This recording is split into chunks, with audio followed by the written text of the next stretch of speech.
ಪರಾಕ್ರಮ ಕಂಠೀರವ ಇರುವಂತಹ ಸ್ಥಳ ಕಾರ್ತವೀರ್ಯನೆಂದುಕೊಂಡಿದ್ದೇವೆ. ಹೊರಟು ಬಂದಂತಹ ಕಾರ್ಯಕಾರಣ ಮುನಿಬಾಗಿ ಕೃತವೀರ್ಯನನುಗ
ಹಿಂದೆ ಮಹಿಷ್ಮಂತನಿಂದ ನಿರ್ಮಿಸಲ್ಪಟ್ಟಂತಹ ಪುರವಿದು ಮಹಿಷ್ಮತಿ. ಇಲ್ಲಿ ಆಳಿ ಬಾಳಿದವರು ನನ್ನ ತೀರ್ಥರೂಪರಾದಂತಹ ಕೃತವೀರ್ಯ ಮಹಾಪ್ರಭುಗಳು ಚಕ್ರವರ್ತಿಗಳಾಗಿ ಬಾಳಿದವರು. ಹಾಗೆಂದುಕೊಂಡು ಕೃತವೀರ್ಯ ಮತ್ತು ರಾಧಾದೇವಿ ದಂಪತಿಗಳಿಗೆ ಮಗನಾಗಿ ಸಂಚರಿಸಿದಂತಹ ನಾನೇ ಕಾರ್ತ್ಯವೀರ್ಯ ಅರ್ಜುನ. ಆದರೆ ಹುಟ್ಟಿದಂತ ಸಂದರ್ಭದಲ್ಲಿ ಹೀಗೆ ಇರಲಿಲ್ಲ. ಕರಗಳೇ ಇಲ್ಲದಂತಹ ನನ್ನನ್ನು ನೋಡಿ ನನ್ನ ತಾಯಿ ತಂದೆಯರು ದುಃಖಿತರಾದರಂತೆ. ಆವಾಗ ನಮ್ಮ ಆಸ್ಥಾನ ಪುರೋಹಿತರ ಸಲಹೆಯಂತೆ ನನ್ನನ್ನು ಎತ್ತಿಕೊಂಡು ಹೋಗಿ ಗುರು ದತ್ತಾತ್ರೇಯರ ಪಾದದ ಬಳಿ ಇರಿಸಿದರು. ಎತ್ತಿಕೊಂಡಂತಹ ಗುರುಗಳು ನನಗೆ ಅವರ ಗುರುವಿನ ಪೂರ್ಣ ಅನುಗ್ರಹ ಆಗುವುದರೊಂದಿಗೆ ಒಂದೊಮ್ಮೆಗೆ ಬಂದದ್ದೇನು ಗೊತ್ತೇ? ಸಹಸ್ರ ಭುಜಧಾರಿಯಾದ ಸಂದರ್ಭದಲ್ಲಿ ಸಹಸ್ರ ಭುಜಧಾರಿಯಾದಂತಹ ನಾನು ಯೋಗ್ಯ ಸಮಯದಲ್ಲಿ ವಿದ್ಯಾಭ್ಯಾಸವನ್ನು ಮುಗಿಸಿ ಪ್ರೌಢಾವಸ್ಥೆಗೆ ತಲುಪಿದಾಗ ಮಹಿಷ್ಮತಿ ಪಟ್ಟಾಭಿಷೇಕ ನನಗಾಯಿತು. ಪಟ್ಟಾಭಿಷೇಕವಾಗಿ ಅಧಿಕಾರವನ್ನು ಸ್ವೀಕರಿಸಿದ ಮೇಲೆ ನನಗೂ ಒಂದು ಜೀವನದಲ್ಲಿ ಆಸೆ ಹುಟ್ಟಿಕೊಂಡಿತು, ದಿಗ್ವಿಜಯವನ್ನು ಮಾಡಬೇಕು ಎನ್ನುವುದಾಗಿ. ಆ ಬಳಿಕ ನಾನು ಮಾಡಿದ ಸಾಧನೆ ಏನು ಗೊತ್ತೇ?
ಅಖಂಡವಾದ ಆರ್ಯಾವರ್ತವನ್ನು ಸಂಚರಿಸಿ ಭೂಭುಜರ ದರ್ಪವನ್ನು ಮುರಿದು ನಿಜ ಚಕ್ರವರ್ತಿ ಎನಿಸಿಕೊಂಡವ ನಾನಿದ್ದೇನೆ.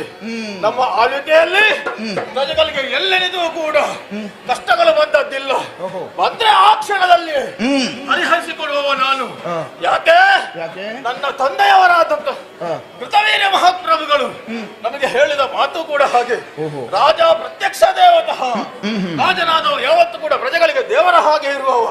ಕಷ್ಟ ಬಂದ್ರೆ ನಾವು ಆ ಸಂದರ್ಭದಲ್ಲಿ ನಿವಾರಿಸಬೇಕು ಎನ್ನುವುದಾಗಿ ಅದೇ ರೀತಿ ಆಳ್ವಿಕೆಯನ್ನು ಮಾಡುತ್ತಾ ಇದ್ದೇನೆ. ಎಂದಿನಂತೆ ಇಂದು ಕೂಡ ಪ್ರಜಾವರ್ಗದವರ ಕಷ್ಟವನ್ನು ವಿಚಾರಿಸ್ತಾ ಇರುವಂತಹ ಸಂದರ್ಭದಲ್ಲಿ ನೋಡುವುದಕ್ಕಾಗಿ ಯಾರು ಬಂದಿದ್ದಾರಂತೆ. ಬರಲಿ ನೋಡುವ.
ಕೊಂಡಿದ್ದೇವೆ ಬುದ್ಧಿ. ಒಂದೊಂದು ಕಾಯಿ ಸಾಕ?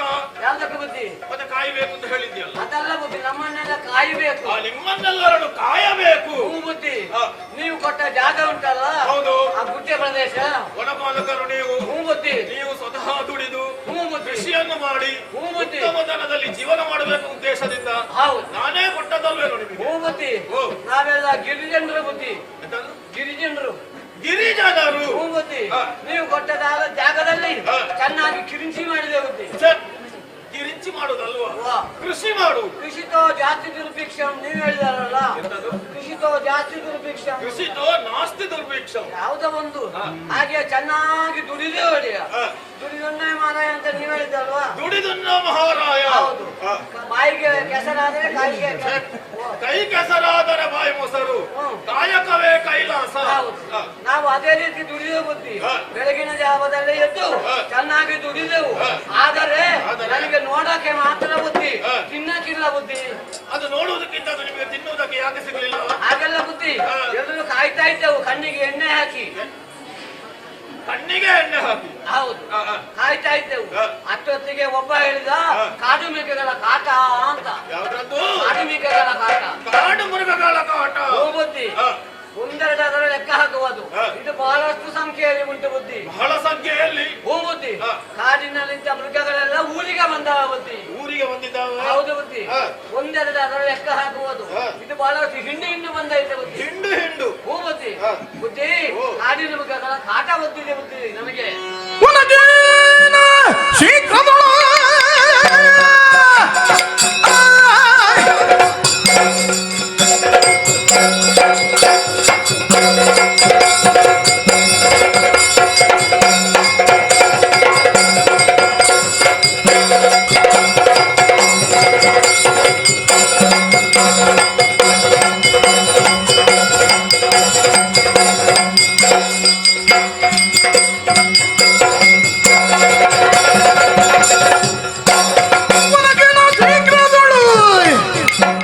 ಸೇನೆಯ ಸಹಿತ ಬಂದು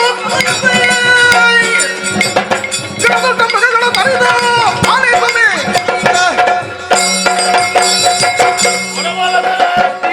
ಕಾಡು ಮೃಗಗಳ ಕಾಟ. ಹೌದು ಬುದ್ಧಿ. ನೀವು ಬೆಳೆಸಿದಂತಹ ಬೆಳೆಗಳೆಲ್ಲವೂ ಹಾ. ನಿಮ್ಮ ಕೈಗೆ ಸಿಗುವುದಿಲ್ಲ. ಇಲ್ಲ ಬುದ್ಧಿ. ಈ ಸಲ ನಾನೇ ಸ್ವಲ್ಪ ಹಿಂಜರಿದಿದ್ದೇನೆ ಅಂತ ಕಾಣುತ್ತದೆ. ಹೋ ಬುದ್ಧಿ. ಯಾಕೆ?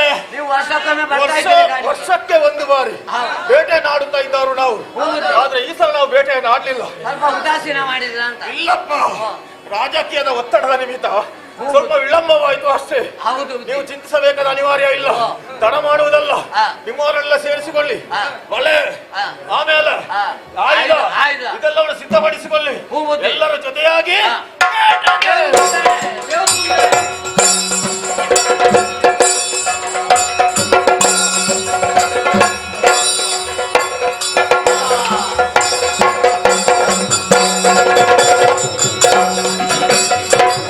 ಬೇಟೆಯಾಡುತ್ತ ಬಂದ ನಾಗ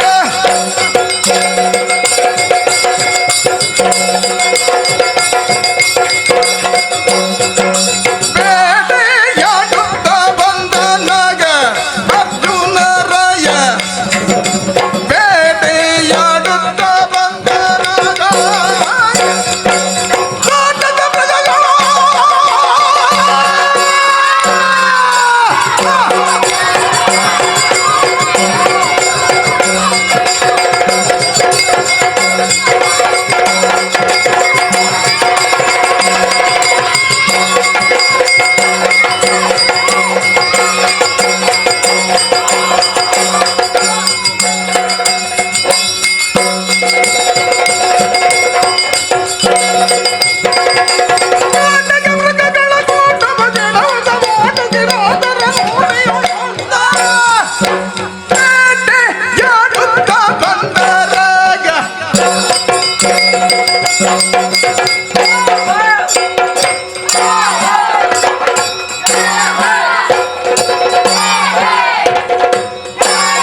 ಮಧ್ಯಾಹ್ನವು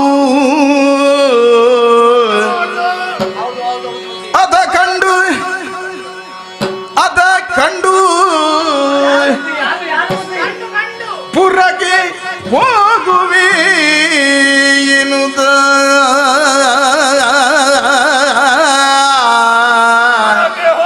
ಮಧ್ಯಾಹ್ನವಾಯಿತು.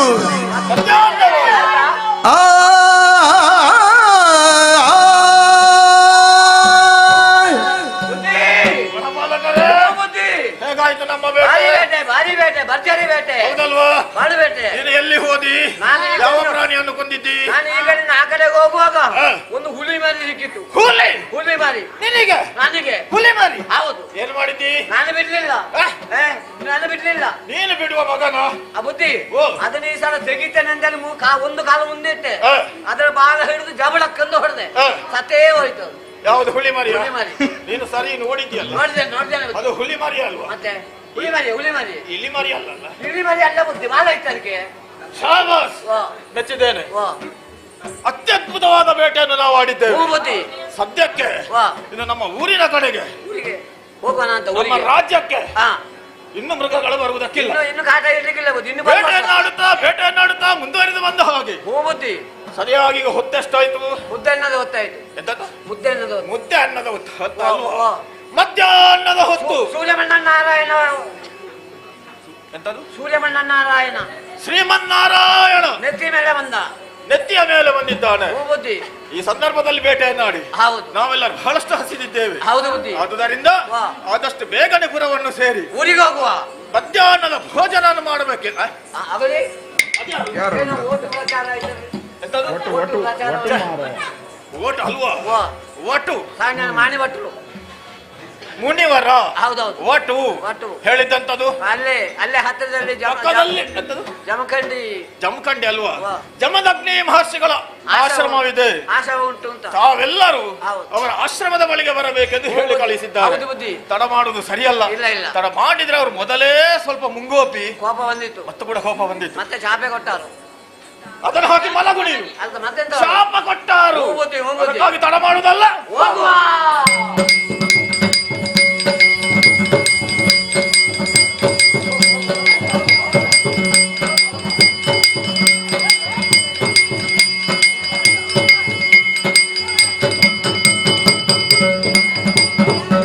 ಜಮದಗ್ನಿ ಮಹರ್ಷಿಗಳ ಪಾದದ್ವಯಗಳಿಗೆ ನಮೋ ನಮಃ. ಅರಸನೈ ತಂದುದ ಕಾಣುತ್ತ ಋಷಿವರ್ಯ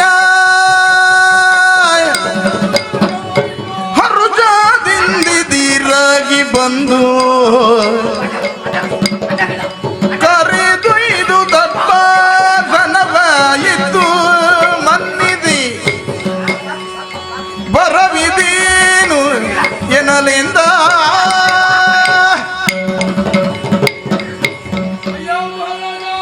ಮುನಿವರರ ಪಾದದ್ವಯಗಳಿಗೆ ವಂದಿಸಿಕೊಂಡಿದ್ದೇನೆ. ಮಾರ್ಚಿಗಳ ವಾದಕ್ಕೆ ಒಂದಾನೆ. ಎಂತದು? ಮಾರ್ಚಿಗಳು ಮಹರ್ಷಿಗಳು ಈಗ ಮಾರ್ಚಿಗಳಲ್ಲವಾ? ಒಂದಾನೆ ಅಲ್ಲ, ಒಂದನೆ. ಒಂದಾನೆ. ಅದೇ ಅದೇ ಅದೇ ಮಹರ್ಷಿಗಳು ಒಂದಾನೆಗಳು. ಹೌದು ಗುರುಗಳೇ. ನಿಮ್ಮನ್ನು ನೋಡುವಾಗ ಇವರೆಲ್ಲರೂ ನಿಮ್ಮ ಶಿಷ್ಯರಂತೆಯೇ ಕಾಣ್ತಾ ಇದ್ದಾರೆ. ಓ ಬುದ್ಧಿ. ನಮ್ಮ ಶಿಷ್ಯರೇ. ಹೌದೌದು. ಇದು ಬಹಳಷ್ಟು ಸಂತೋಷವಾಯಿತು ಮಹಾರಾಜ. ಆ, ಬುದ್ಧಿಗಳು, ಬುದ್ಧಿಗಳು. ಕೂತುಕೊಳ್ಳಿ. ಆ. ಬಹಳಷ್ಟು ಸಂತೋಷವಾಯಿತು ಆ. ಮಹಾರಾಜ. ಓ. ಈ ಆಶ್ರಮಕ್ಕೆ ಇಷ್ಟು ಜನರನ್ನು ನೀನು ಕರ್ಕೊಂಡು ಬಂದಿದೆಯಲ್ಲ, ಹೌದು ಕಾರಣ ಏನು ಅಂತ ಬೇಕು. ಮುನಿವರ್ಯ. ಮುನಿನಾಥ ಕೇಳಯ್ಯ ಬೇಟೆಗೆಂದೆನು ತಿಂದು ಇನ್ನು ಒನಗೆ ಬಂದವ ನಿಮ್ಮಗ ಪಾದವನ ದರ್ಶನ ತರ್ತಿಯಲಿ ಬಂದೆ ನಿನ್ನಿಂದ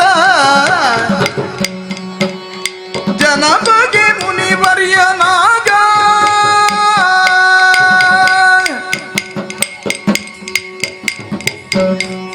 ಓ ಮುನಿವರ್ಯ, ಮಹಾರಾಜ.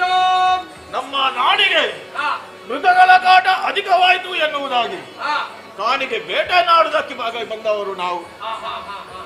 ಬಹಳಷ್ಟು ಹೊತ್ತು ಬೇಟೆಯನ್ನಾಡಿದೆವು. ಆ, ಆ ಬಳಿಕ ಹೊತ್ತು ಮಧ್ಯಾಹ್ನವಾಯಿತು. ಹೌದೌದೌದು. ಎಲ್ಲರೂ ಹಸಿದವರಿದ್ದಾರೆ. ಆ, ಇನ್ನೇನೋ ಪುರದತ್ತ ತೆರಳಬೇಕು ಎನ್ನುವಾಗ ಆ, ನಿಮ್ಮ ಶಿಷ್ಯ ಒಬ್ಬ ಬಂದು ಅಲ್ಲಿ ಹೇಳಿದ, ಏನು ಅಂತ? ಪಕ್ಕದಲ್ಲಿಯೇ ಜಮದಗ್ನಿ ಮಹರ್ಷಿಗಳ ಆಶ್ರಮವಿದೆ, ನೀವೆಲ್ಲರೂ ಬಂದು ಅವರ ಆತಿಥ್ಯವನ್ನು ಸ್ವೀಕರಿಸಬೇಕು ಎನ್ನುವುದಾಗಿ. ಹೌದೌದು. ನಿಮಗೆ ಬೇಸರವಾಗಬಾರುವ ನೆಲೆಯಲ್ಲಿ ನಾವು ಇಲ್ಲಿಯವರೆಗೆ ಬಂದಿದ್ದೇವೆ. ನಮ್ಮನ್ನು ಆದಷ್ಟು ಬೇಗ ನೀವು ಕಲಿಸಿಕೊಡಬೇಕು. ಬಹಳಷ್ಟು ಸಂತೋಷವಾಯಿತು. ಆ, ಅತಿಥಿ ದೇವೋಭವ. ಆ, ಊಟ ಉಂಟಾ? ಊಟ ಉಂಟಾ? ಊಟ ಉಂಟಾ? ಅತಿಥಿ ದೇವೋಭವ. ನೀನು ಊಟಕ್ಕೆ ಹುಟ್ಟಿದವನ. ಅಲ್ಲ, ದೇವರಿಗೆ ಗೊತ್ತದು. ಕರೆದೆ ಯಾರು ಬರ್ತಾರೆ ಅವರು ಅತಿಥಿಗಳು. ಹೌದೌದು. ಕರೆದು ಬರುವವರು ಅಭ್ಯಾಗತರು. ಆ. ಬಹಳಷ್ಟು ಸಂತೋಷವಾಯಿತು. ಆ, ಈಗ ಬುದ್ಧಿ ಯಾವುದು? ಮಧ್ಯಾಹ್ನವಾಗಿದೆ. ಮಧ್ಯಾಹ್ನವಾಗಿದೆ. ಹೌದು. ಹೊಟ್ಟೆಗೆ ಏನಾಗ್ತದೆ? ಜುರ್ಜುರು ಆಯ್ತೆ, ಜುರ್ಜುರು ಆಯ್ತೆ. ಚೂರು. ಹೌದು. ಹಸಿದ ಹೊಟ್ಟೆಯಲ್ಲಿ ನೀವು ಬಂದವರು. ಆ. ಹಾಗಾದ್ರಿಂದ ನಾನು ಹೇಳುದು, ಆ. ಎಲ್ಲರೂ ಸ್ನಾನವನ್ನು ಮಾಡಿ ಬನ್ನಿ. ಉಂಡ ಮನೆ ಹೇಳ್ರಿ, ಉಂಡ ಮನೆ ಹೇಳ್ರಿ, ಆ? ಉಂಡ ಮನೆ ಹೇಳ್ರಿ. ಊಟ ಮನೆಯಾ? ಹಾ. ಆಯ್ತಾ? ಊಟದ ಮನೆ. ಹಾ, ಊಟದ. ಆ. ಸ್ವಾಮಿ, ಇದು ನೀವೆಲ್ಲರೂ ಸ್ನಾನ ಮಾಡಿ ಬನ್ನಿ, ಭೋಜನವನ್ನು ಸ್ವೀಕರಿಸಿ. ನಾವು ಬಹಳಷ್ಟು ಮಂದಿ ಇದ್ದೇವೆ. ಆ. ಇಷ್ಟು ಮಂದಿಗೆ ಆ. ನಿಮಗೆ ನಮಗೆ ಬೇಕಾದಂತಹ ಉಪಚಾರವನ್ನು ನೀಡುವುದಕ್ಕೆ ಕಷ್ಟವಾಗುವುದಕ್ಕಿಲ್ವೇ ಸ್ವಾಮಿ? ತಪೋನಿಧಿಗಳು ಅಂತ ನೀನು ಒಪ್ಪಿಕೊಂಡಿದ್ದೀಯ. ಒಪ್ಪಿಕೊಂಡಿದ್ದೇನೆ. ನಮ್ಮ ತಪೋಬಲದಿಂದ ಏನನ್ನು ಮಾಡುವುದಕ್ಕೂ ಸಾಧ್ಯ ಉಂಟು ನಮಗೆ. ಆ, ಹಾಗಾದ್ರಿಂದ ಆ. ಎಷ್ಟೇ ಮಂದಿ ಇರಲಿ, ಆ. ಸಹಸ್ರಾರು ಕೋಟಿ ಸಂಖ್ಯೆಯಲ್ಲಿ ಇದ್ರೂ ಕೂಡ ಆ. ಒಮ್ಮೆಲೆ ಎಲ್ಲರಿಗೂ ಊಟವನ್ನು ವ್ಯವಸ್ಥೆ ಮಾಡ್ತೇವೆ. ಸರಿ, ನಿಮ್ಮ ಆಜ್ಞೆ ಶಿರೋಧಾರ್ಯ. ಆಗಿದೆ. ನಂದು ನಿನ್ನೆ ಆಗಿದೆ ಸ್ನಾನ. ನಿನ್ನೆ ಸ್ನಾನ ಆಗಿದೆ. ನಿನ್ನೆ ಸ್ನಾನ ಆಗಿದಲ್ಲ? ಊಟ ನಿನ್ನೆ ಆಗಿದೆ. ಓ ದೇವ್ರೇ. ಸರಿ, ನಿಮ್ಮದು ನಿನ್ನೆ ಮೊನ್ನೆ ಅದಕ್ಕಿಂತ ಮೊನ್ನೆ ಎಲ್ಲರೂ ಸ್ನಾನ ಆಗಿದೆ. ಹೌದು. ಆ ದಿವಸ ಊಟ ಮಾಡಿದಿರಲ್ವಾ? ಊಟ ಇವತ್ತು ನೀವು ಸ್ನಾನ ಮಾಡದ ಇದ್ರೆ ಊಟ ಮಾಡುವ ಹಾಗೆ ಇಲ್ಲ. ಆಗಲ್ಲ ಬುದ್ಧಿ, ನಾನು ಸ್ನಾನ ಮಾಡುದು 15 ದಿವಸಕ್ಕೊಮ್ಮೆ. ಅದ್ಯಾಕೆ? ಯಾಕೆ ಅಂತ ಹೇಳಿದ್ರೆ ಬಿಸಿ ನೀರು ಸಿಗುದಿಲ್ಲ. ಬಿಸಿ ನೀರು ಉಂಟ ಬುದ್ಧಿ?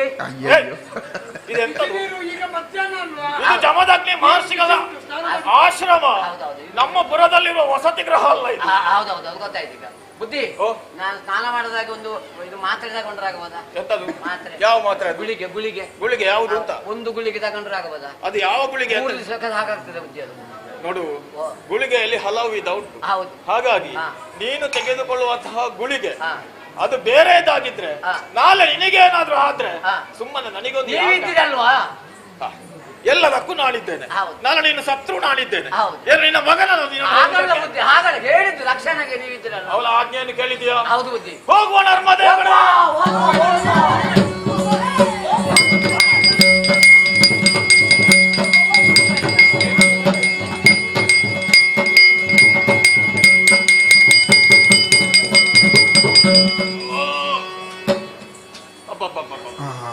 ಬಹಳಷ್ಟು ಸಮಾಧಾನವಾಯಿತು. ಎಂತದು ಗೊತ್ತುಂಟಾ? ಎಲೆ ಯಾಕೆ ಉಂಟು? ಅದನ್ನ ಎಲ್ಲಿಗೆ ಹೊತ್ತುಕೊಂಡು ಬಂದ? ಇಲ್ಲಿ ಹಾಕುದಲ್ಲಿ. ಇಲ್ಲಿ ಮಾರ್ಷಗಳಿರೋದಲ್ವಾ? ಇಲ್ಲಿ ಹಾಕುವ. ಅದೆಂತದಲ್ಲಿ ಕಾಣುದು? ತೊಣಸಿಗಟ್ಟ. ಅದು ಯಜ್ಞಗುಂಡ. ಯಜ್ಞಗುಂಡ ಇಲ್ಲಿ ಹಾಕುವ. ಅಲ್ಲಿ ಬಾವಿ ಅಲ್ವಾ ಪುಣ್ಯಾತ್ಮ? ಮತ್ತೆ ಬಾವಿ ಅಲ್ಲಿ ತೋಡಿದ್ದಾಗೆ. ಬಾವಿ ಅಲ್ಲಿ ತೋಡಿದ್ದಾಗೆ.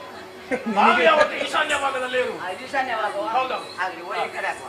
ಎಲ್ಲರೂ ಹಾಕಿದ ಎಲ್ಲರೂ ಹಾಕಿದ ಅದು ತುಳಸಿ ಕಟ್ಟೆ ಅಲ್ವಾ ಪುಣ್ಯಾತ್ಮ? ತುಳಸಿಗಟ್ಟ ಮತ್ತೆ ಅಲ್ಲಿ ಇರ್ತದೆ. ಈಗ ಎಲ್ಲರೂ ಎಲ್ಲಿ ಹಾಕಿದ್ದಾರೆ? ಅಲ್ಲಿ ಹಾಕಿದ್ರೆ ಮಾಲಿಂಗ ಅಲ್ಲಿಗೆ ಒಂದು ತಗೊಂಡು ಆಗಲಿ. ಇದು ಅವರ ತಲೆಗೆ ಹಾಕ್ಬೇಡ.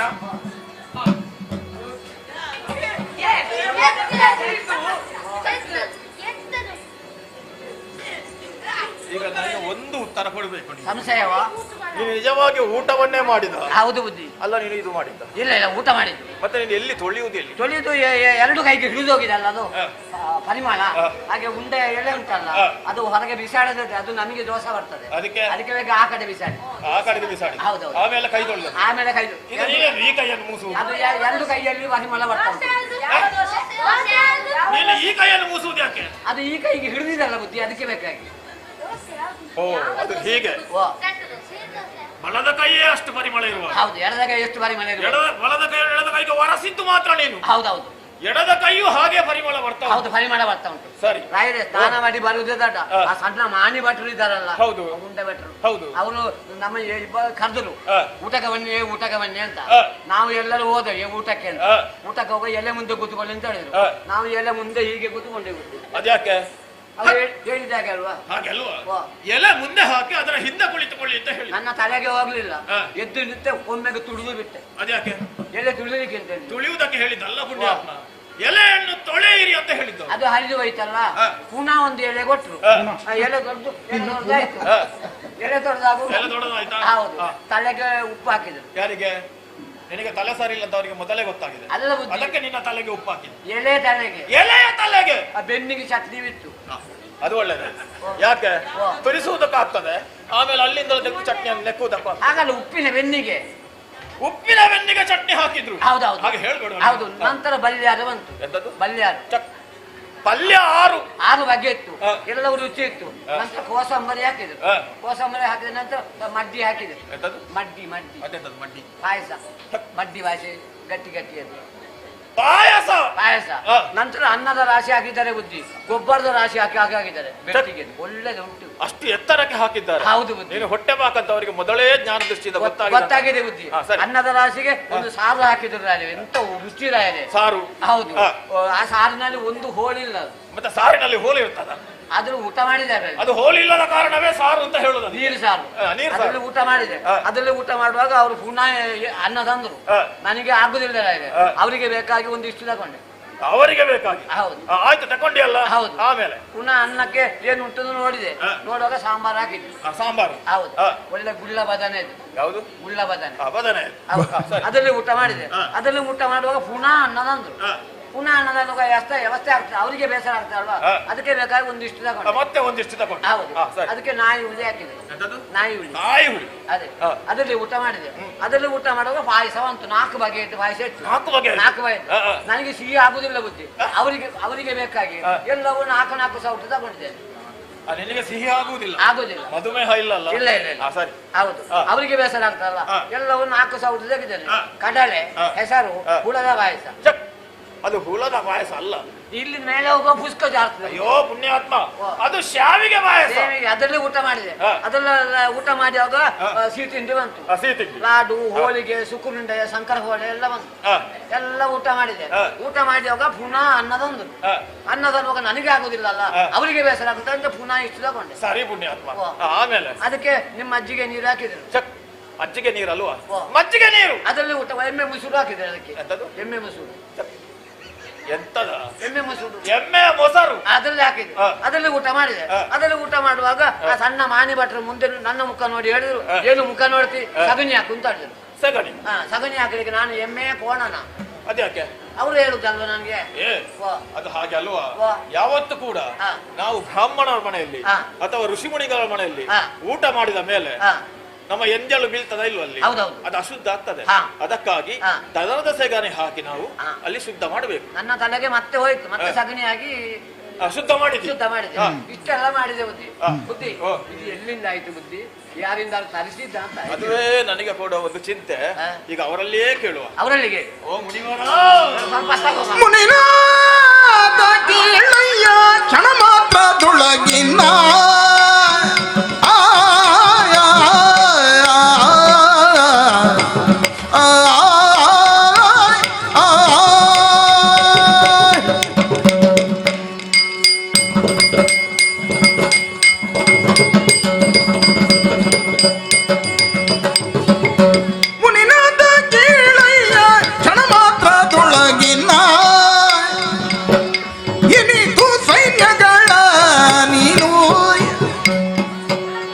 ಕ್ಷಣ ಮಾತ್ರದಿಂದೀಗ ಉಣಿಸಿದ ಬಗೆಯೆಂದು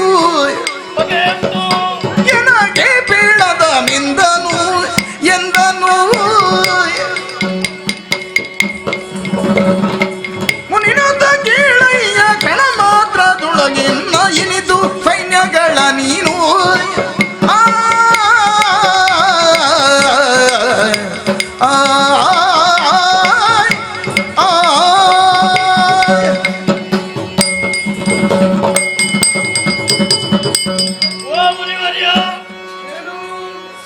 ಸಹಸ್ರ ಸಂಖ್ಯೆಯಲ್ಲಿ ನಾವು ಬಂದವರು. ಹೊತ್ತು ಮಧ್ಯಾಹ್ನವಾಯಿತು, ಅತಿಥಿ ಸತ್ಕಾರವನ್ನು ಪಡೆದುಕೊಂಡು ಹೋಗಬೇಕೆಂದು ನೀವು ಹೇಳಿದವರು. ನರ್ಮದೆಯಲ್ಲಿ ಸ್ನಾನ ಮಾಡಿ ಬರುವಂತಹ ಹೊತ್ತಿನಲ್ಲಿ ಎಲ್ಲವೂ ಸಿದ್ಧವಾಗಿತ್ತು. ಆದರೆ ಮಾಡಿದಂತ ಊಟ ಉಂಟಲ್ಲ ಸ್ವಾಮಿ, ನಾನು ಹುಟ್ಟಿ ಇಷ್ಟು ದೊಡ್ಡವನಾದೆ, ಆದರೂ ಕೂಡ ಇಷ್ಟರವರೆಗೆ ಅಂತ ಊಟವನ್ನು ನಾವು ಮಾಡಿದವರಲ್ಲ. ಹಾಗಾದ್ರೆ ಇದು ಹೇಗೆ ಸಾಧ್ಯವಾಯಿತು, ಯಾರ ಸಹಕಾರ ನಿಮಗುಂಟು ಎನ್ನುವುದನ್ನು ನನ್ನಲ್ಲಿ ಹೇಳಬಹುದೇ? ಮಹಾರಾಜ, ಓ, ನಮ್ಮ ತಪಸ್ಸಿನ ಫಲಕ್ಕೆ ಮೆಚ್ಚಿದಂತಹ ದೇವೇಂದ್ರನು ಕಾಮಧೇನುವಿನ ಮಗಳಾದಂತಹ ಸಬಲೆಯನ್ನು ನನಗೆ ಕೊಟ್ಟಿದ್ದಾನೆ. ಕ್ಷಣ ಮಾತ್ರದಲ್ಲಿ ಯಾವ ಕಾಮಧೇನು ಇಚ್ಛಿಸಿದ್ದನ್ನು ನೀಡ್ತದೋ ಅದೇ ಪ್ರಭಾವ, ಅದೇ ಶಕ್ತಿ ನಮ್ಮ ಸಬಲಿಗೂ. ಹಾಗಾದ್ರಿಂದ ಸುರದೇನುವಿನ ಅನುಗ್ರಹದಿಂದ ಇಷ್ಟು ಮಂದಿಗೆ ಭೋಜನವನ್ನು ಸಿದ್ಧಪಡಿಸಿ. ಸುರದೇನುವಿನ ಅನುಗ್ರಹದಿಂದ ಒಂದು ಭಿನ್ನ ಸ್ವಾಮಿ ನಮ್ಮಲ್ಲಿ. ಈ ದೇನು ಇಲ್ಲಿ ನಿಮ್ಮಲ್ಲಿದ್ದು ಏನು ಪ್ರಯೋಜನ? ಅದಕ್ಕಾಗಿ ನಮ್ಮ ಆಸ್ಥಾನದಲ್ಲಿ ಆದರೆ ದಿವಸ ಒಂದಕ್ಕೆ ಲಕ್ಷೋಪಲಕ್ಷ ಸಂಖ್ಯೆಯಲ್ಲಿ ಅಲ್ಲಿ ಉಣಬಡಿಸುವುದಾಗುತ್ತದೆ. ಅಷ್ಟು ಮಂದಿ ಅಲ್ಲಿ ಇದ್ದಾರೆ. ಹಾಗಿರುವಾಗ ನಿಮ್ಮಲ್ಲಿ ಕೈ ಮುಗಿದು ಬೇಡುವುದಿಷ್ಟೇ, ಆ ದೇನುವನ್ನು ನಮಗೆ ಕೊಡುವಿರಾ ಸ್ವಾಮಿ? ಓ, ಕೇವಲ ಭೋಜನವನ್ನು ಕೊಡುವುದಕ್ಕೆ ಇರುವಂತಹ ಸಬಲೆ ಇರುವುದಲ್ಲ. ಆಮೇಲೆ ನಾವು ಯಜ್ಞವನ್ನು ಮಾಡುತ್ತೇವೆ. ಯಜ್ಞಾವಕಾಶಕ್ಕೆ ಬೇಕಾದಂತಹ ಸಕಲ ವಸ್ತುಗಳನ್ನು ಕೂಡ ಅನುಗ್ರಹಿಸುವಂತಹ ಶಕ್ತಿ ಸಬಲೆಗೆ ಇದೆ, ಸುರದೇನುಗೆ ಇದೆ. ಆದ್ರಿಂದ ದೇವೇಂದ್ರ ನನಗೆ ಕೊಟ್ಟದ್ದು, ನಿನಗೆ ಕೊಟ್ಟದ್ದು ಇನ್ನೊಬ್ಬರಿಗೆ ಕೊಡಬೇಕು ಅಂತ ದೇವೇಂದ್ರ ಹೇಳಿಕ್ಕಿಲ್ಲ.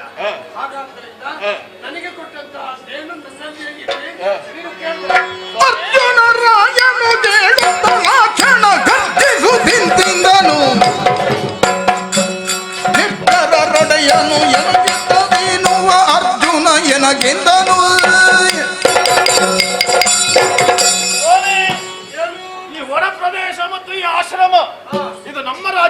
ಚಕ್ರವರ್ತಿಗೆ ಬರುತ್ತದೆ.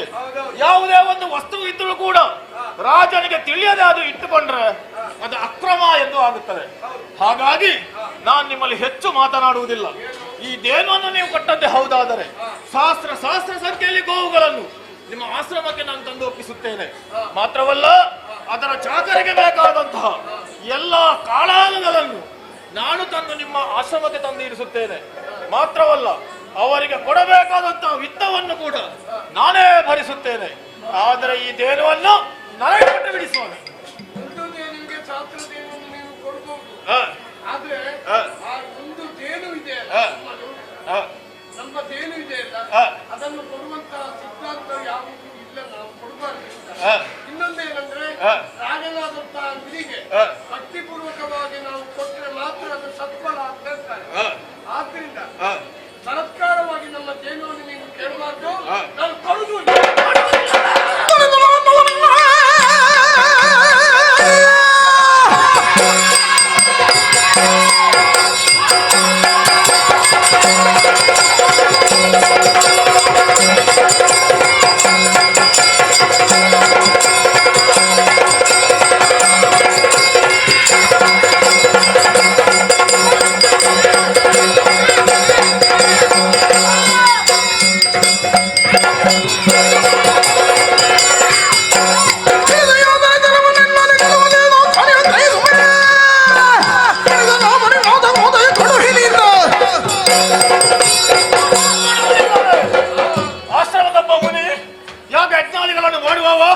ಧರ್ಮ ಸಂಸ್ಥಾಪನೆಯನ್ನು ಉಳಿಸುವವ ಎನ್ನುವಾಗೆ ನಾವು ಗೌರವ ಪಟ್ಟು ಮಾತನಾಡಿದ್ರೆ ನಮ್ಮ ಮಾತಿಗೆ ಬೆಲೆ ಇಲ್ಲ ಹಾಗೆ ಮಾಡುತ್ತೀರಾ. ನಿಮ್ಮ ಈ ದೇನವನ್ನು ಹೇಗೆ ಎಳೆದುಕೊಂಡು ನನಗೆ ಗೊತ್ತುಂಟು. ಒಣ ಮಾಲಕರೇ, ನೋಡುವುದೇನು, ಅದರ ಕುತ್ತಿಗೆಗೆ ಹಗ್ಗ ಹಾಕಿ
ಮಹಾರಾಜನಾದಂತಹ ಕಾರ್ತವೀರ್ಯ ಬೇಟೆಯನ್ನಾಡುವುದಕ್ಕಾಗಿ ಬಂದಂತಹ ವಿಚಾರ ನನಗೆ ತಿಳಿಯಿತು. ಹಾಗಾದ್ರಿಂದ ಪ್ರಜೆಯಾದಂತಹ ನಾವು ಆತನನ್ನು ಸತ್ಕರಿಸಬೇಕು ಎನ್ನುವುದಕ್ಕಾಗಿ ಅವನನ್ನು ಆಶ್ರಮಕ್ಕೆ ಬರಮಾಡಿದೆ. ಅದು ನಮ್ಮ ಧರ್ಮ. ಮಧ್ಯಾಹ್ನದ ಸಮಯವಾದ್ದರಿಂದ ನಿಮಗೆ ಭೋಜನವನ್ನು ಕೊಡ್ತೇನೆ, ಆಮೇಲೆ ಹೋಗಿ ಅಂದೆ. ಹಾಗಾದ್ರೆ ಭೋಜನವನ್ನು ಉಂಡಂತಹ ಮಹಾರಾಜ ನನ್ನಲ್ಲಿ ಪ್ರಶ್ನೆಯನ್ನು ಮಾಡಿದ, ಮಗನೇ ಏನಪ್ಪ ಇಷ್ಟು ಮಂದಿಗೆ ನೀವು ಯಾವ ರೀತಿ ಭೋಜನವನ್ನು ಉಣಿಸಿದಿರಿ, ಏನು ಕಾರಣ? ನಮ್ಮ ಸಬಲೆಯಾದಂತಹ ದೇನುವಿನ ಕಥೆಯನ್ನು ಹೇಳಿದೆ. ಆಗ ಅವನಿಗೆ ಏನು ಹೇಳಿದ, ಇದನ್ನು ಕೊಡಬೇಕು, ಇದು ನಮಗೆ ಬೇಕು, ಇನ್ನ ಒಂದು ದೇನುಗೆ 1000 ದೇನುವನ್ನು ಕೊಡ್ತೇವೆ ಅಂತ. ಅದನ್ನು ಕೊಡುವುದಕ್ಕಾಗುತ್ತದೆ? ಆಗುದಿಲ್ಲ, ಖಂಡಿತ ದೇನುವನ್ನು ಕೊಡುವುದಿಲ್ಲ ಅಂತ ಹೇಳಿದೊಡನೆ ಬಲಾತ್ಕಾರವಾಗಿ ದೇನುವನ್ನು ಕೊಯ್ದು ಬಂದಿದೆ.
ಬಂದನೆ ಚಂದದಿಂದಲೇ ವಿಪ್ರರೂಪದಿ ಬಂದನೆ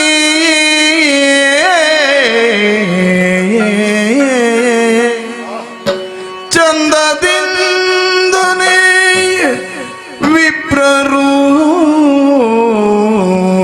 ವಿಪ್ರರೂಪದಿ ಬಂದನೆ ಸಿರಿಯರಸ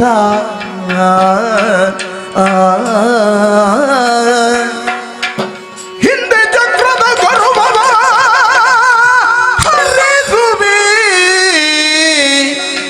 ಎಂದ ಮಾತಿಗೆ ಬಂದನೆ ಹಿಂದೆ ಚಕ್ರದ ಗರುವವ ಹರಿಸುವೆ ಎಂದ ಮಾತಿಗೆ ಬಂದನೆ ಸಿರಿಯರಸ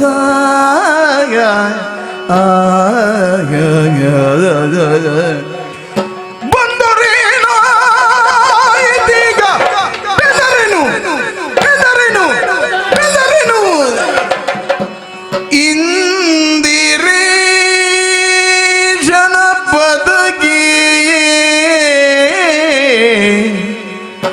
ಮಮ ಶಿರವ ಚಂದದಿಂ ಅರ್ಪಿಸುವೆ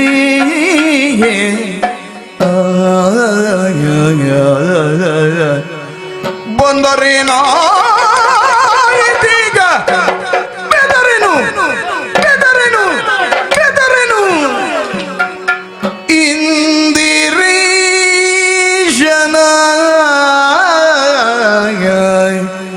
ಪದಗೆ ಮಮ ಶಿರವಾದ ಚಂದದಿಂ ಅರ್ಪಿಸುವೆ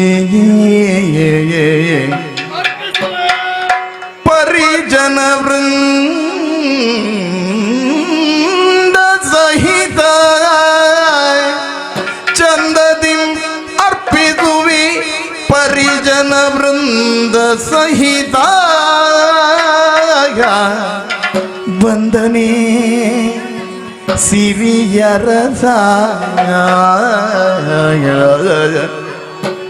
ಚಂದದಿಂದನೆ ವಿಪ್ರರೂಪದಿ ಬಂದನೆ ಸಿರಿಯರಸ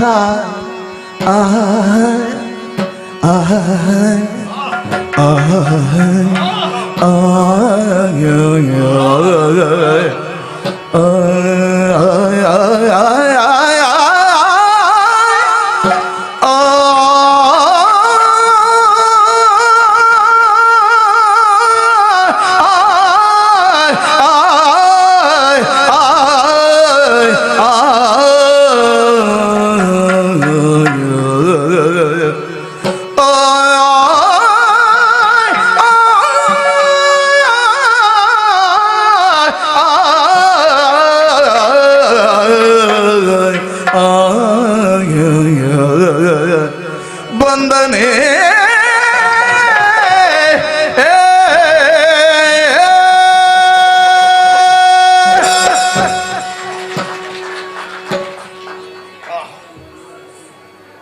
ವೀರಾರ್ಜುನನಾಗಿ ಹುಟ್ಟಿದ ವೇಳೆ ಜೀವನದಲ್ಲಿ ಅದೆಷ್ಟೋ ಸಾಧನೆಯನ್ನು ಮಾಡುತ್ತಾ ಮುಂದುವರಿದವ ನಾನು.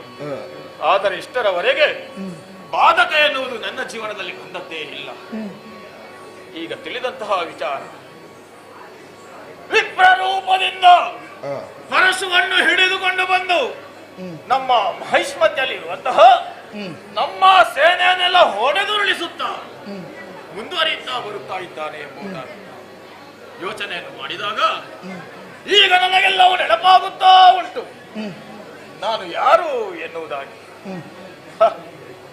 ಈ ಹಿಂದೆ ವೈಕುಂಠ ಲೋಕದಲ್ಲಿ ಶ್ರೀಹರಿಯ ಕಿರುಬೆರಳಲ್ಲಿ ರಾರಾಜಿಸ್ತಾ ಇದ್ದಂತಹ ಸುದರ್ಶನ ಚಕ್ರವೇ ನಾನಾಗಿದ್ದೆ.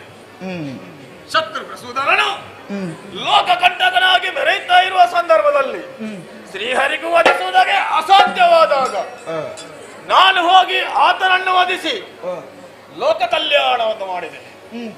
ಬಳಿಕ ಶ್ರೀಹರಿಯ ಬಳಿಗೆ ಬಂದಾಗ ಹರುಷಿತನಾದಂತಹ ಶ್ರೀಹರಿ ಸಂತೋಷದಿಂದ ಬಳಿಗೆ ಕರೆದು ಕಿರುಬೆರಳನ್ನು ಏರು ಎಂದು ಹೇಳಿದಾಗ ನನ್ನ ಅಹಂಕಾರವನ್ನು, ನನ್ನ ಮದವನ್ನು ಪ್ರದರ್ಶಿಸಿದೆ. ವೈಕುಂಠ ಲೋಕದಲ್ಲಿ ಯಾವತ್ತೂ ಕೂಡ ತಾಮಸ ರಾಜಸ ಗುಣಗಳಿಗೆ ಅಲ್ಲಿ ಸ್ಥಳವಿಲ್ಲ. ರಾಜಸ ಗುಣದಿಂದಲೇ ವರ್ತಿಸಿದಂತ ನಾನು ಮುಂದಲ ಭೂಲೋಕದಲ್ಲಿ ಮಾನವನಾಗಿ ಹುಟ್ಟು ಎಂದು ಹೇಳಿದ. ನನ್ನ ತಪ್ಪಿನ ಅರಿವಾದಂತಹ ನಾನು ಆತನ ಪದದ್ವಯಗಳನ್ನು ಹಿಡಿದುಕೊಂಡು ಕಣ್ಣೀರು ಸುರಿಸಿ ದುಃಖಿಸಿದೆ.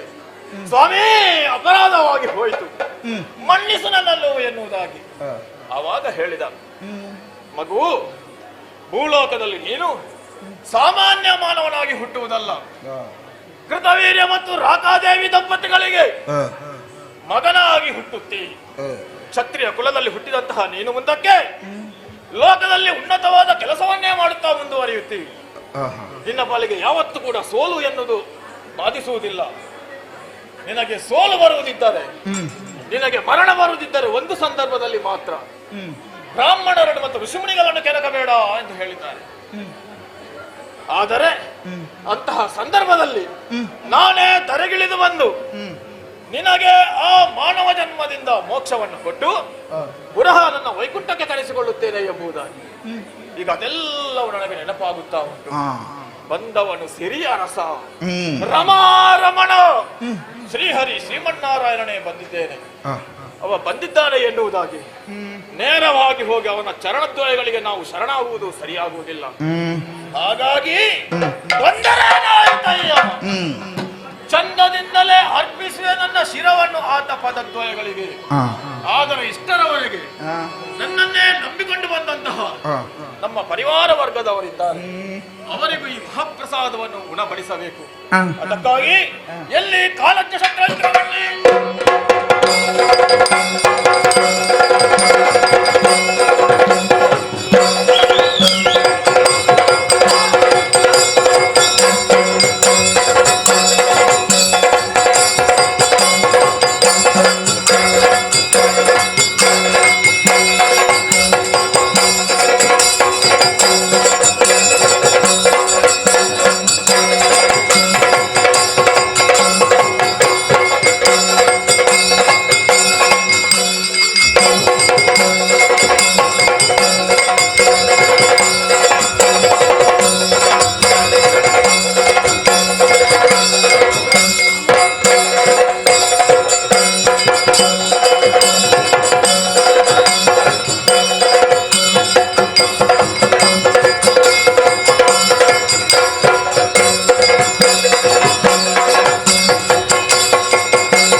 ಅರ್ಥ ಬೇರೆ. ನಿಮ್ಮ ಕರೆ ಆಯ್ತಲ್ಲ, ಯಾಕೆ ಯಾತನೆ ತೆರದಿಂದ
ಮೊದಲಾಗಿ ಒಣಗಿಸಿಕೊಂಡಿದ್ದವನಿಗೆ ದೀರ್ಘವಾದ ಸ್ವರದಲ್ಲಿ ಇತ್ತ ಕಡೆ ಬರಲಿ ಎಂದು ಕರೆದಿರಲ್ಲ. ಕರೆಸಿದ ಕಾರಣವೇನು? ನಮ್ಮಿಂದ ಏನಾಗಬೇಕು? ಕೃತವೀರ ಸುಕುಮಾರ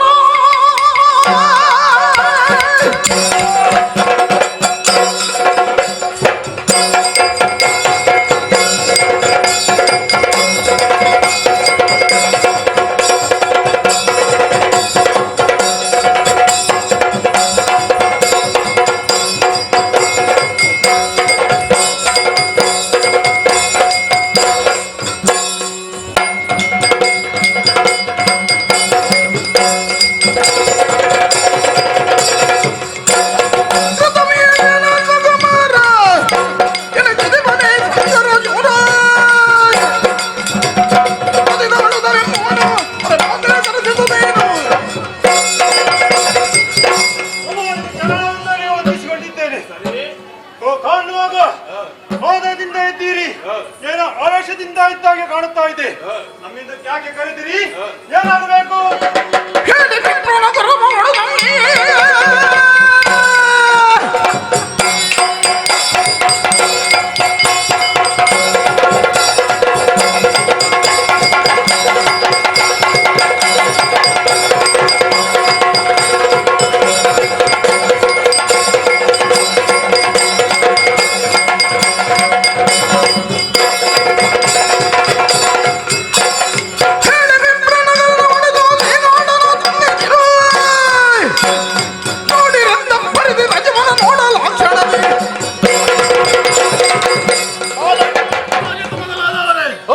ನಾವು ತನ್ನಂತಹ ಧೇನುವಳಿಯಲ್ಲಿ ಓದುತ್ತೇವೆ. ಜಮದಗ್ನಿ ಮಹರ್ಷಿಗಳ ಪುತ್ರನಾದಂತಹ ಭಾರ್ಗವ ರಾಮ ಪರಶುಧಾರಿಯಾಗಿ ಬಂದಿದ್ದಾನೆ. ಆತನು ಎದುರಿಸುವ ಬಗ್ಗೆ ಏನು ನಿಮ್ಮ ಅಭಿಪ್ರಾಯ ಹೇಳಿ? ಭಿನ್ನವನು ಕಿವಿ ಕೊಟ್ಟು ರಾಣಿ ಬೂದಿಗ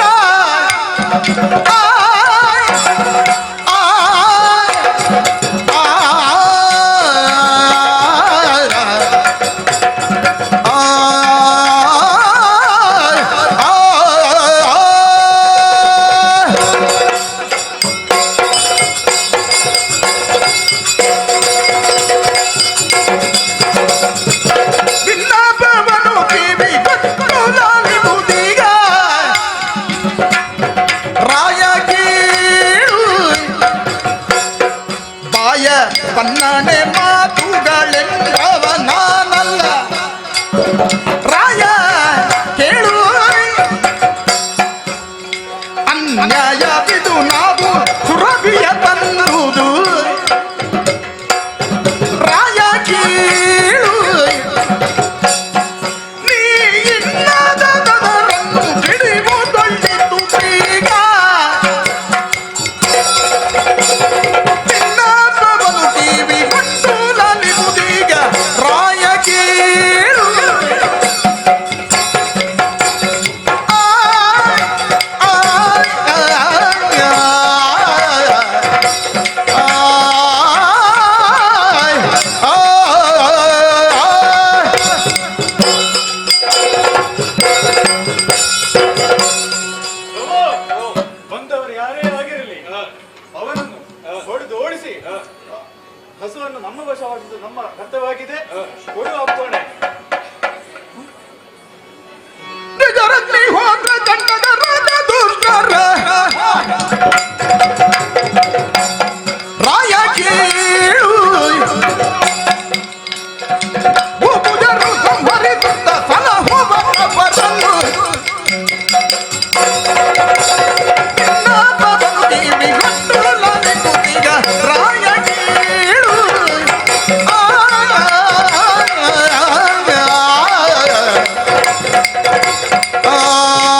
ಅದೇ ರೀತಿ ಸಾಮಂತ ಅರಸರೆಲ್ಲ ತಪ್ಪು ಮಾಡಿದರೆ ಅದನ್ನು ತಿದ್ದುವುದು ರಾಜನಲ್ಲವೇ? ನಾವು ನಾವೇ ತಪ್ಪು ಮಾಡಿದರೆ ನಮ್ಮನ್ನು ತಿದ್ದುವವರು ಯಾರು? ಬ್ರಾಹ್ಮಣರಲ್ಲವೇ? ಅಂದರೆ ಈಗ ಬ್ರಾಹ್ಮಣ ಭಾರ್ಗವ ಬಂದಿದ್ದಾನೆ, ರಾಮ ಬಂದಿದ್ದಾನ ಅಂತಾದ್ರೆ ನಮ್ಮಲ್ಲಿ ಏನೋ ತಪ್ಪು ಆಗಿದೆ ಅಂತ ಅಲ್ಲವೇ? ಬಂದವ ಸಾಮಾನ್ಯನಿರ್ಲಿಕ್ಕಿಲ್ಲ. ಗಣಪತಿಯಿಂದ ಪರುಷ ವಿದ್ಯೆಯನ್ನೇ ಪಡೆದವ. ಮಾತ್ರವಲ್ಲ, ಶಿವನ ಅನುಗ್ರಹ ಕೂಡ ಅವನಿಗೆ ಇದೆ.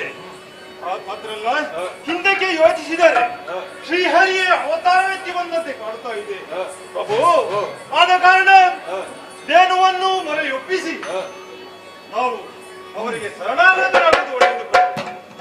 ಇದರದೆನ್ನುವ ಕೇಳ್ದದಿ ಔಷಧಿ.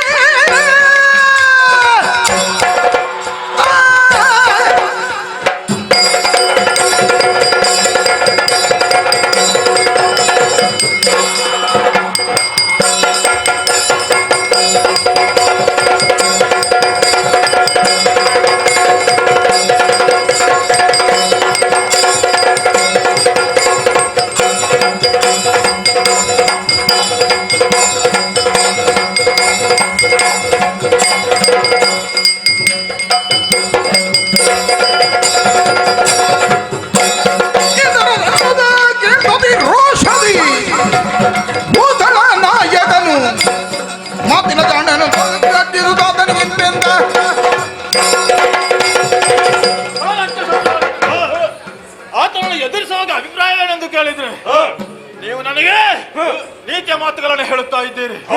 ಯಾವತ್ತೂ ಕೂಡ ಪುರುಷ ಪುಂಗವರಾಗಿ ಬದುಕಿದವರು ನಾವು. ನಾಳೆಯ ದಿವಸ ನಾವು ಸಾಯುವುದಿದ್ರು ಕೂಡ ಆನೆಯ ಕಾಲಡಿಗೆ ಬಿದ್ದು ಸಾಯಬೇಕು. ಯಾಕೆ? ಅದಷ್ಟು ತೂಕದ್ದು. ದಾರಲ್ಲಿ ಹೋಗುವಂತಹ ಸ್ವಾನದ ಕಾಲಿಗೆ ಬಿದ್ದು ನಾವು ಎಲ್ಲಿಯಾದ್ರು ಸತ್ತವೆ ಅಂತೂ ಆದ್ರೆ ಎಲ್ಲರೂ ಏನು ಹೇಳಿಯಾರು? ಎಷ್ಟು ಧೀರರಾಗಿ ವೀರರಾಗಿ ಮೆರೆದವರು ಕೇವಲ ಆ ನಾಯಿಯ ಕಾಲಿಗೆ ಅಡಿಗೆ ಬಿದ್ರು ಎನ್ನುವುದಾಗಿ. ಹಾಗೆ ಆಗಕೂಡದು. ನೀವು ಹೇಳಿದ್ದೇನು? ಗಣಪತಿಯಿಂದ ಪರಶುವಿದ್ಯೆ, ಪರಮೇಶ್ವರನ ಅನುಗ್ರಹ, ಹಿಂದೆ ಆ ಭೃಗು ಮಹರ್ಷಿಗಳ ಶಾಪದ ನಿಮಿತ್ತ ಹಲವು ಅವತಾರಗಳನ್ನು ಎತ್ತಿ ಬಂದಂತಹ ಶ್ರೀಹರಿಯೇ ಈಗ ಈ ರೂಪಿನಿಂದ ಬಂದಿರಬಹುದು ಎನ್ನುವುದು. ಇದಕ್ಕಿಂತ ಪುಣ್ಯದ ಕಾಲ ಮುಂದೆ ನಮಗೆ ಬೇರೆ ಒದಗಿ ಬರುವುದಕ್ಕೆ ಸಾಧ್ಯ ಉಂಟು. ಶ್ರೀಹರಿಯೇ ಬಂದಿದ್ದಾನೆ ಎಂದಾದ್ರೆ ಸಾಹಿತ್ಯ ಎನ್ನುವಂತ ಮಹಾಪ್ರಸಾದವನ್ನು ಉಣಬಡಿಸುವುದಕ್ಕೆ ಬಂದಿದ್ದಾನೆ. ಅದನ್ನು ನಾವು ಪ್ರೀತಿ ಗೌರವದಿಂದ ಸ್ವೀಕರಿಸಬೇಕಾದ ಹೊರತು ಅದರ ಬಗ್ಗೆ ನಾವು ಹಿಂಜರಿಯುವುದಲ್ಲ. ಹಾಗಾಗಿ ಹೇಳುತ್ತಾ ಇದ್ದೇನೆ, ಬರುವುದಿದ್ರೆ ನನ್ನ ಜೊತೆಯಲ್ಲಿ ಬರಬೇಕು. ಇವತ್ತು ನನ್ನ ಹೇಳಿದರೆ ತೊಡಗಿ.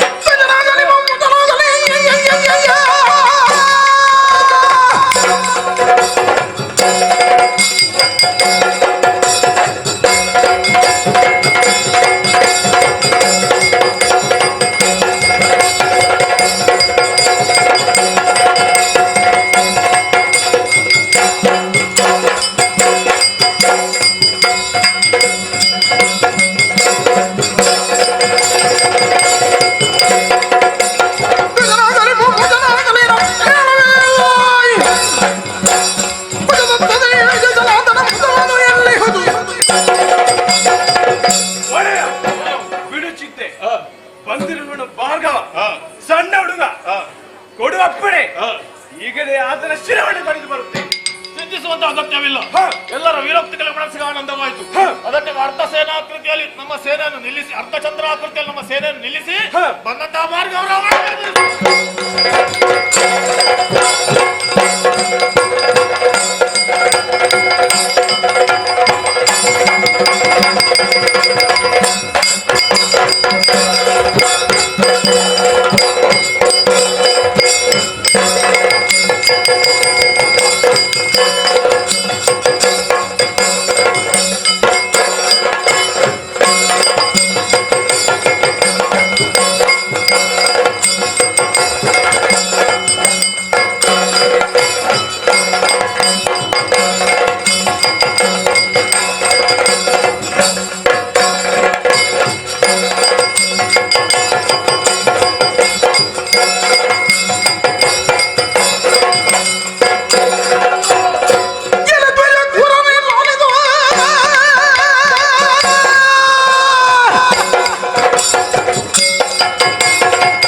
ಒಡನೆ ಹೇಳಿದಂತೆ ಅದನ್ನು ಬಿಟ್ಟು ಕೊಡು, ಇಲ್ಲದಿದ್ರೆ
ಪುರಸ್ಕಾರ ಮಾಡೋದು ಬಿಟ್ಟು ಇಲ್ಲಿ ಬಂದು ನಿಂತಿದೆಯಲ್ಲ, ಹೌದು, ಅದನ್ನು ಬಿಟ್ಟು ಕೊಟ್ರೆ ಒಳ್ಳೇದು. ಪರಶುವನ್ನು ಹಿಡಿದಿದ್ದಾನೆ.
ಮುಂದುವರಿತಾ ಇದ್ದಿ. ನೋಡಂತ ಪರಿಸ್ಥಿತಿ ಏನಾಗಿದೆ?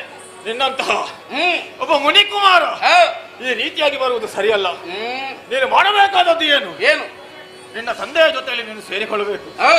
ನಿನ್ನ ತಲೆಯಲ್ಲಿರುವುದು ಜುಟ್ಟು, ಹಣೆಯಲ್ಲಿರುವುದು ಬೊಟ್ಟು, ಕೈಯಲ್ಲಿ ದರ್ಬೆಯ ಕಟ್ಟು, ಇದನ್ನು ಹಿಡಿದು ನಿನ್ನ ತಂದೆ ಮಾಡುವಂತಹ ಯಾಗಕ್ಕೆ ಸಹಕಾರಿಯಾಗುವ ಬದಲಾಗಿ ಈ ರೀತಿಯಾಗಿ ಪರಶುವನ್ನು ಹಿಡಿದು ಬಂದೆ ಎಂದಾದರೆ ಇಷ್ಟು ತಿಳಿದು ಕೂಡ ಕೆಣಕುವುದಕ್ಕಾಗಿ ಮುಂದಾದೆಯಾ ನೀನು? ಲೋಕ ಧರ್ಮವನ್ನು ಮೀರಿ ನಡೆದಂತ ಅಪವಾದ ನಿನಗೆ ಬರುತ್ತದೆ. ಹಾಗಾಗಿ ಬಂದು ಹೇಳುತ್ತಾ ಇದ್ದೇನೆ, ಏನು ಬಂದದ್ದು ತಪ್ಪಾಯ್ತೆಂದು ನನ್ನ ಚರಣಕ್ಕೆ ಏರಾಗಿದೆ ಎಂದಾದರೆ ಅದನ್ನು ಬಿಟ್ಟೇನು, ಇಲ್ಲದಿದ್ರೆ ಪರಿಣಾಮ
ಸರಳತನವ ತೋರ್ಪನಿಂದ ಹರಿಯ ಗತಿಗಳು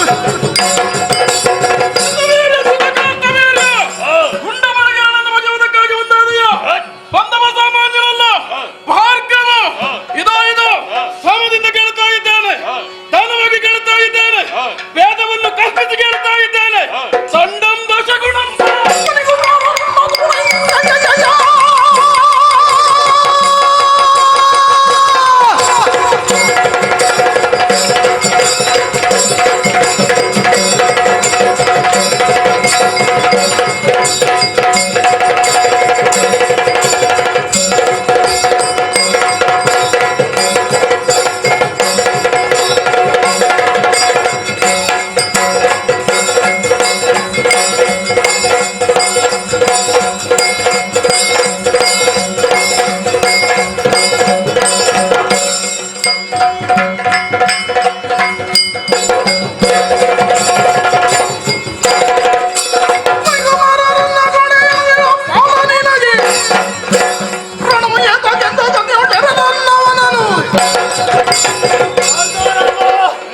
ಯಾವತ್ತು ಕೂಡ ಜಾನನಿಗೆ ಮಾತ್ರ ಬಿಟ್ಟು ನನ್ನ ಕೋರಣ ಬುದ್ಧಿ ತೋರಿಸಿದವರಿಗೆ ದೊಣ್ಣೆಯ ಬಿಟ್ಟು ಅದೇ ಮಾರ್ಗದಲ್ಲಿ ಮುಂದುವರಿಕೊಂಡಾದ ಮೇಲೆ ಇನ್ನ ಶಿರಸ್ಸೆ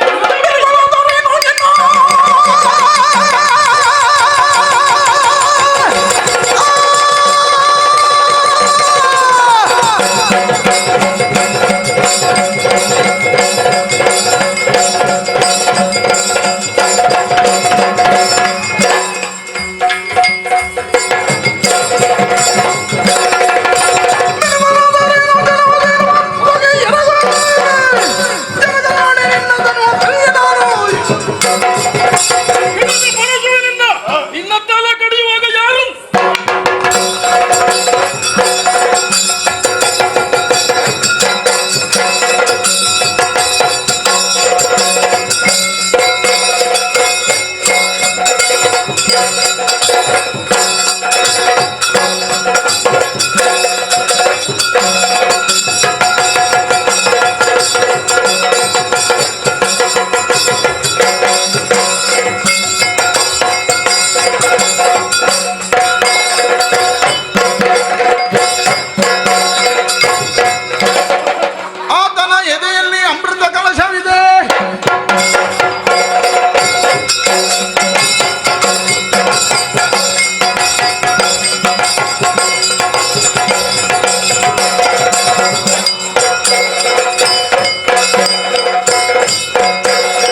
ರಾಜ್ಯದ ಯುವರಾಜರು ನಾವು. ಆದ್ರೆ ಏನು ಮಾಡುದು ಹೇಳಿ, ನಮ್ಮ ತಂದೆ ಯಾವುದಕ್ಕೂ ಕುಂದುಕೊರತೆಯನ್ನು ಮಾಡಿದವರಲ್ಲ, ಶ್ರೇಷ್ಠ ರೀತಿಯಲ್ಲಿ ರಾಜ್ಯಭಾರವನ್ನು ಮಾಡಿದವರೇ ಹೌದು. ಮಾಡಿದಂತಹ ಒಂದೇ ಒಂದು ತಪ್ಪು ಯಾವುದು ಅಂತ ಕೇಳಿದ್ರೆ ದೇನುವನ್ನು ಕತ್ತುಕೊಂಡು ಬಂದದ್ದು. ಆ ಮುಖೇಣವಾಗಿ ತನ್ನತಹ ದೇನಿಗಾಗಿ ಪಡೆದುಕೊಂಡು ಹೋಗುವುದಕ್ಕೆ ಬಂದವ ಆ ಮುನಿಯಂತೆ ಬಂದವನು ಏನು ಮಾಡಿಬಿಟ್ಟ, ತಂದೆಯಲ್ಲಿ ದೇನುವನ್ನು ಕೇಳಿದನಂತೆ, ಕೊಡದೆ ಇದ್ದಂತಹ ಸಂದರ್ಭ ತಂದೆಯನ್ನು ಕೊಂದು ಬಿಟ್ಟಂತೆ. ಅಂತವನನ್ನು